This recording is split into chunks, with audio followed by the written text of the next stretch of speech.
après 4 ans d'engagement dans la construction de maisons BBC, aujourd'hui on a plus de 60% de nos contrats en BBC.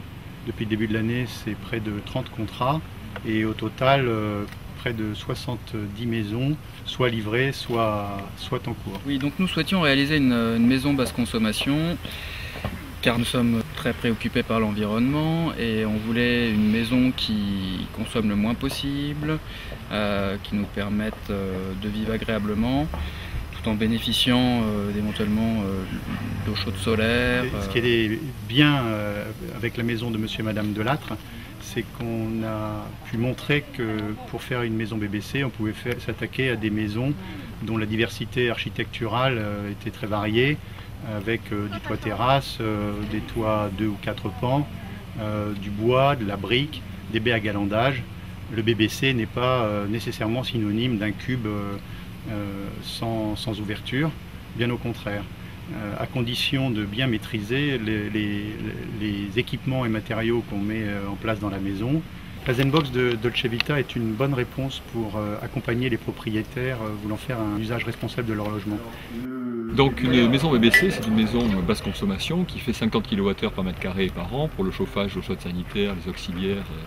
Et il faut se représenter que cette maison, si on la compare à une automobile, c'est l'équivalent d'une consommation d'1,5 litre au 100 km, à comparer à 5 litres pour les maisons neuves traditionnelles et 7 litres pour celles qui datent des années 2000. Donc on voit qu'on est en termes de consommation sur une rupture. La maison basse consommation, c'est une nouvelle façon de vivre entre guillemets. On cherche vraiment à utiliser le moins possible d'énergie et c'est vrai que quand on nous a proposé le produit Zenbox, on a vu le côté vigilance au quotidien entre guillemets, c'est-à-dire bon, faire une maison BBC c'est une chose, mais après c'était la possibilité de suivre sa consommation et d'éviter tout dérapage. La relation qu'on a eue avec Élysée Océan, c'était vraiment une vraie relation de confiance. Ça fait peut-être un petit peu cliché de dire cela, mais on est vraiment parti en toute confiance avec eux. Il y a eu des moments un petit peu angoissants, des choses un petit peu techniques où nous-mêmes nous étions un peu perdus, n'étant pas du milieu.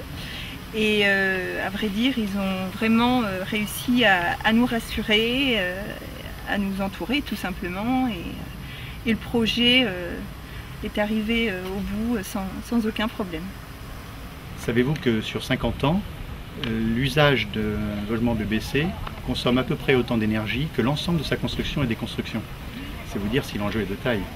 Alors le principe de la Zenbox, c'est finalement de dire à notre client, vous avez une maison qui est très performante, mais ça fonctionne aussi pour des maisons existantes, et il va falloir utiliser la maison en connaissance de cause, parce que finalement l'utilisation de l'énergie n'est pas tangible, et une des promesses de la Zenbox, c'est de rendre tangible l'utilisation, la consommation d'énergie, tant sur le plan de l'électricité que du gaz, et on va pouvoir suivre sa consommation, voir si la puissance en électricité est adaptée, faire des alertes pour voir si on ne surconsomme pas à certains moments, et en quelque sorte apprendre à utiliser une maison de façon intelligente sur le plan de l'énergie.